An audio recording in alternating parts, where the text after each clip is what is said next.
All right, welcome back to Orange Bites. We missed another episode yesterday. It is what it is. I've labeled this as a daily NRL podcast, but realistically, it's probably going to be tough to do it every day. And I'm just going to try and do it nearly every day. And maybe eventually we'll get the consistency there and we will do it every day. But it is what it is today. Obviously, if you've listened to the other episodes of Orange Bites, I've been this is sort of a news podcast where we just go over the news in the NRL from the past 24 hours and I just give my thoughts on it. Today, both Origin team lists were leaked and they're both going to come out tomorrow or Tuesday, and we could sit there and we can do an in-depth review of them. We're not going to do that. So the way I'm going to do it, I'm going to sit here and this episode of Orange Bites, we're just going to go over those teams. We're going to go over the leaked team lists, and then I'm actually going to do an Origin preview closer to the game of Origin. I'm going to have a guest on and we're going to do an Origin preview. So we'll go deep into the teams then. But for this episode of Orange Bites, the big news out of today is the Origin teams have come out. So I'm just going to give my thoughts on just a brief thoughts, and just if you haven't seen the news, maybe you haven't seen the leaked teams, you can see them here and hear them here. So, without further ado, let's do Queensland. Let me go to Twitter. I have one, but that's in alphabetical order. Sorry, this is all over the place. If you're new here to Orange Bites, I'm sorry, but we are all over the place at the moment. But give me 1 second and we're going to be absolutely rolling. All right. Queensland. This is the team 1 to 20. Is that right? Yeah, 1 to 20. At fullback, Ponga. On the wings, Coates and Holmes. At centres, Toya and Hammer. Halves, Munster at 6, Dearden at 7. Fodawaker and Tino are the props. Harry Grant's at hooker. Ruben Cotter and Nanai on the edges, and Paddy Carrigan at lock. The bench is Kurt Mann, Kurt Catewell, Trent Liero and Lindsay Collins, with Ezra Mam, Jack Howarth and Corey Horsburgh all in the extended squad, all new, all changed from game one. Obviously, the biggest change there is Daly Cherry Evans has been dropped. The Queensland captain, he's captained his state for however many years. He's captained his state to however many Origin victories. He's been in that team since 2013, so 12 years, and he's been dropped after game one. Now, I think they had to make changes. Obviously, they only lost by 12, but it felt pretty convincing, and changes had to be made. But I don't know if dropping Daly Cherry Evans is the right answer.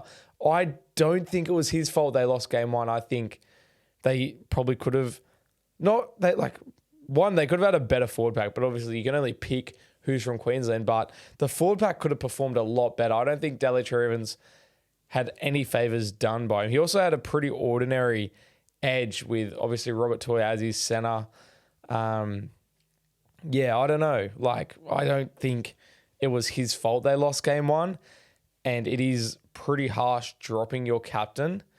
But at the same time, they did have to make changes, and if Daly Cherry Evans had to be dropped, it probably does make the most sense for Dearden to come in as 7 with Munster at 6. So I'm not necessarily knocking Dearden, that makes sense, but I'm just was the game one loss Daly Cherry Evans' fault? I don't think it was. But they did have to make changes. It sends a message for sure, but there's some decisions in this team that send other messages where I'm just what's Billy thinking? Let's get to it. The elephant in the room for me, and this selection in this Queensland squad is more shocking to me than Daly Cherry Evans being dropped, and that is Ezra Mam picked, even though it's only in the extended squad. He's listed here as 18th man. Why is Ezra Mam in the Queensland squad? First of all, let's look at it as if he didn't nearly kill a child while driving without a license on illegal substances. Let's just put that aside for a second. The bloke has played, 3 games since his suspension ended, and he goes straight into this squad?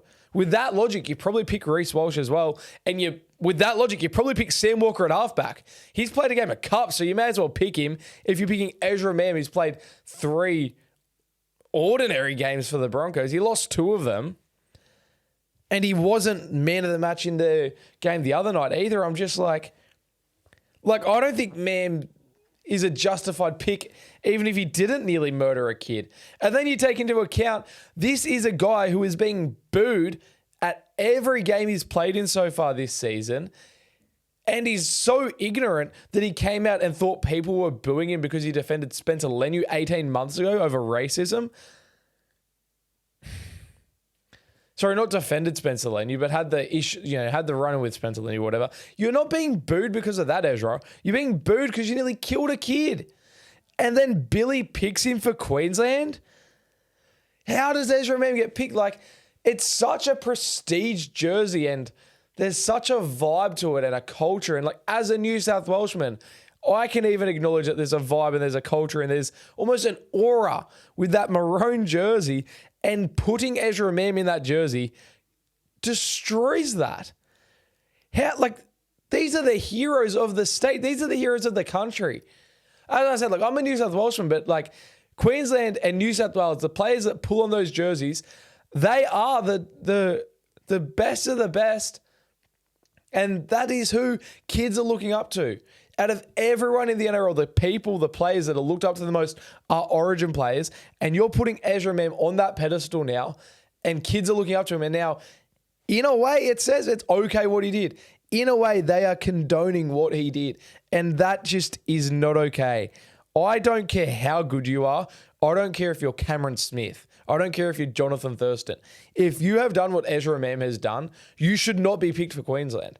And this is just my opinion, all right? This isn't I'm not in charge of the rules or anything. So it's not, but that is honestly my opinion, that obviously you want to be picking good players to play for Queensland, but you also need to be looking at culture and looking at all that sort of thing, right? I can't imagine that all these players in this Queensland squad are comfortable having Ezra Mam in camp. Surely. I can't believe Billy Slater is comfortable picking him. I think it's crazy. And I'm very keen to see how the media react to this off the back of it as well, because I'm just I don't even think his performances justify being picked. You'd have to be playing pretty damn good to be picked with the baggage he comes with. And he is not even playing nearly at a level where it justifies it, in my opinion. It's crazy. The other two guys in the extended squad, Jack Howarth, great pick. I didn't even know he was a Queenslander. I'll tell you what, now knowing that he's a Queenslander, now Robert Toya played really well in game one. I think he deserves a lot of credit. But had I known that Jack Howarth was a Queenslander, I would have had him picked ahead of Robert Toya in game one, to be honest. So deserves to be in the extended squad. I think that's a good pick. Jack Howarth is a good player. And then Corey Horsburgh, he should be in the 17, in my opinion. I would have dropped Catewell or Liero out of the 17 and had Horsburgh there. Also, shout out to Kurt Catewell, who's earned his way back into this side after being snubbed game one. He's actually playing some decent footy at the Warriors. I owe an apology to him because I'd been bagging him. And obviously my guy, Kurt Mann, now in the 17, he's gone from 18th man to number 14, which you love to see. He deserves to be there. And as a Bulldogs fan, I'm glad that he's now missing a Bulldogs game to actually play Origin and not just sit on the bench for 80 minutes. But let's get straight into it. Speaking of guys sitting on a bench for 80 minutes and not playing State of Origin, right when as a Bulldog fan, you're looking at that Queensland side and you're going, finally, we don't have one of our players being lost to just go be 18th man. And then you look at the New South Wales side, Matt Burton is 18th man. You can't escape it. Death, taxes, and Bulldogs players being 18th man. You can't escape it. Every single game they pick a Bulldogs player at 18th man, and Kurt Mann gets upgraded, and then Matt Burton's back in as 18th man. He's back in. Can't believe it. At least we got Galvin. At least we have depth. Outside of that, the only change for New South Wales is obviously Mitch Barnett has dropped out of the side because obviously he got injured and is out for the season.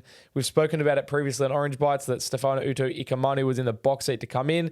He has come in. He's come onto the bench. And Max King, he is upgraded into the starting side. It's also his birthday. You'll be listening to this probably on Monday at the absolute earliest. So it's his birthday today. So happy birthday, Max King. King's birthday, public holiday. Is that good? But he will start for the first time for New South Wales. So that's awesome. But outside of that, there's not really that, it's not even a shock. That's what we expected. But yeah, Burton 8th man, and then the extended squad, Ola Kawadu back in there. Campbell Graham obviously back in there. And then Keon Kalolamatangi is in there. I think I would have had Keon instead of Stefano on the bench. but at least he's in the squad, I suppose. And yeah, I find it curious that why wasn't Burton 18th man for game one? Like, why was Graham? Why? Because obviously Graham was there as coverage for Critter, but couldn't he have just been coverage for Critter in the extended squad? And then you can have the versatility of Burton at 18th man. Like, I don't understand why Graham was 18th man in game one, but like, I'm not complaining because at least we had Burton play for the Bulldogs. But yeah, nothing really shocking from that New South Wales side. And that's the news out of... Actually, I'll read you the side in case you haven't seen it. Goodness me, sorry. Well, as I said, like, it's unchanged, but Edwards, To'o, and Lomax on the wings, Crichton and Latrell at centres, Moses Cleary halves, King Haas props, Robson hooker, Crichton Martin back row, Yo Lock, and then Watson, Lenu, Young, and Uto Ikamanish. So, yeah, nothing shocking. Also, like, I wasn't going to dive into any other news from today because I feel like, they're the two big things out of today. But I do want to give a shout out to Josh Papali'i, who dominated in his record-breaking Raiders game, becoming the most capped Raider, scoring 2 tries and kicking a goal. Shout out to Josh Papali'i, one of the great stories out of this weekend. You love, love, love to see it. And then in the other game, I'm actually blanking what the other game even was. Oh, the Tigers-Panthers game. That was actually a cracker. Jerome Luai against his old side, getting into the Panthers. There was that controversial call where Luai tackled the kicker and was penalised. That was a joke. What, we're just not allowed to tackle kickers now? I understand you can't hit them late or hit them high or hit them when they're airborne. But when Luai tackled that kicker, he was not airborne. Luai didn't tackle him high, and he tackled him before the ball was kicked. So that was a complete joke. It only resulted in a penalty goal, I'm pretty sure, from memory, and they lost by 4 points. So, Adam Doueihi probably should have just learned to goal kick a bit better, but even still, that was a bad call. If that happens in Origin, and Mix NS said this in commentary, if that happens in Origin, that is celebrated. So that was a bad call, but Panthers too good for the Tigers.